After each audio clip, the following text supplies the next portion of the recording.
If you like to buy the ultimate Italian cookbook, what you want to get is Il cucchiaio d'argento, or the silver spoon.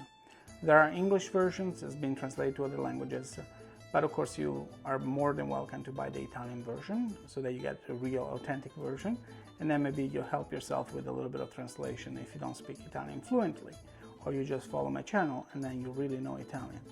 Anyway, let me show you what it looks like. It's pretty hefty. This is a copy that I got for Alicia during our Italian trip, and as you can see, it's pretty hefty. And it's in Italian, and as you can see, it's a beautiful book with pictures. You can see instructions, recipes, the whole thing. And this includes a lot of recipes typical recipes from Italy, various regions. It's a fantastic book. I highly recommend it.